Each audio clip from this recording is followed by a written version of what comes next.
Hello, जय भोळानाथ, जय Dashnam. वीवीआरजे Goswami channel में आपનું हार्दिक स्वागत है। हूँ रंजन गोस्वामी।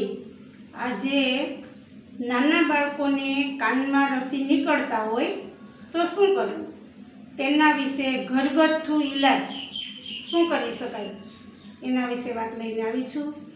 તો નાના બાળકને ક્યારેક દાંત આવતા હોય ને ત્યારે પણ કાનમાંથી રસી નીકળે છે, ક્યારેક શરદીને હિસાબે પણ રસી નીકળતા હોય છે અને અમુક બાળકોને સતત કાનમાં રસી નીકળતા હોય છે। તો ત્યારે આપણે શું કરવું?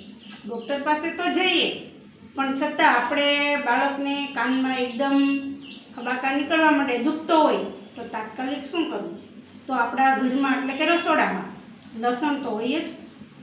તો લસણના 4-5 ગાંઠિયા ફોલવાના, પછી 100 ગ્રામ જેટલું ટોપરાનું તેલ લેવાનું અને એ તેલને ઉકાળવા મૂકવાનું અને એમાં લસણ ઉમેરી દેવાનું। જે લસણની કળી હોય ને એ જ્યાં સુધી લસણની કળી લાલ થઈ જાય ત્યાં સુધી તેલ ઉકળવા દેવાનું। ત્યારબાદ એમ થાય કે લસણ સાવ લાલ થઈ ગયું છે, પછી ગેસ બંધ કરી દેવાનો અને તેલને આપણે એકદમ ઠંડુ થઈ જવા દેવાનું। જ્યારે તેલ ઠંડુ થઈ જાય પછી ગાળી લેવાનું અને તેલ ગાળ્યા બાદ જ્યારે પણ કોઈ પણ બાળકને, નાનાને અથવા મોટાને પણ આનો ઉપયોગ કરી શકાય, પણ નાના બાળકો માટે વધારે છે કે એને રસી નીકળતા હોય ત્યારે સવારે કે સાંજે 2 ટાઈમ 2 ટીપા કાનમાં નાખવાના। એ નાખવાથી એને કાનનો દુખાવો પણ મટી જશે અને રસી પણ ધીમે ધીમે ઓછા થતા જશે। અને તમે એમ થાય કે બહુ જ રસી નીકળે છે તો તમારે સતત એને આ ટીપા નાખવાના ચાલુ રાખવાના। 10-15 દિવસ કે 20 દિવસ તમે આ ટીપા નાખશો ને એટલે એને કાનમાંથી આપોઆપ રસી નીકળતા બંધ થઈ જશે।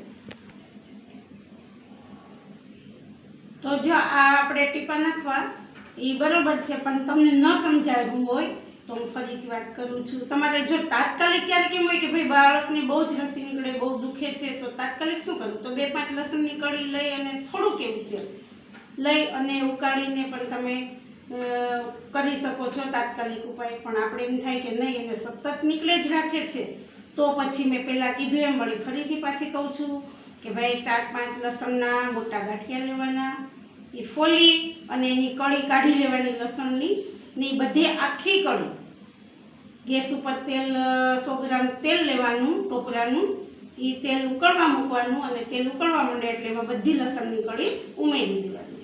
પછી જ્યારે લસણની કળી લાલ થઈ જાય ત્યારબાદ જ ગેસ બંધ કરવાનો અને તેલ નીચે ઉતારી લેવાનું। તેલ સાવ ઠંડુ પડી જાય પછી એક બોટલમાં આપણે એને ગરણી વડે ગાળી અને ભરી લેવાનું। અને પછી આ જ્યારે કોઈ પણને નાના બાળકને કે મોટાને રસી નીકળે ત્યારે આ તેલના ટીપા નાખવા તરીકે ઉપયોગ કરવાનો। અને તમે સતત રસી છે ને ઘણાને બહુ નીકળતા હોય છે, કંઈ કેટલી દવા કરાવે છે નથી મળતું, પણ મારો તો અનુભવ છે અને ઘણાને આનાથી સારું પણ થઈ ગયું છે।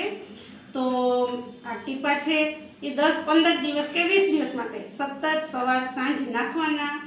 તમે નાખશો એટલે જરૂરથી તમને ફાયદો થશે અને બાળકને રસી નીકળતા બંધ થઈ જશે અને કાનમાં જે હબાકા નીકળતા હોય, કાનની જે કદાચ સોજો આવી જતો હોય તો તે પણ મટી જશે। તો આજે મેં આ વાત કરી નાના બાળકને કાનમાં રસી નીકળતા હોય તેના માટે ઘરગથ્થુ ઈલાજની। તો આવી રીતે હું અવનવી ખબરો લઈને આવતી રહીશ આ ચેનલ ઉપર।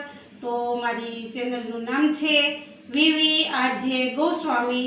તો મારી ચેનલને સબસ્ક્રાઈબ કરો, લાઈક કરો। જય ભારત।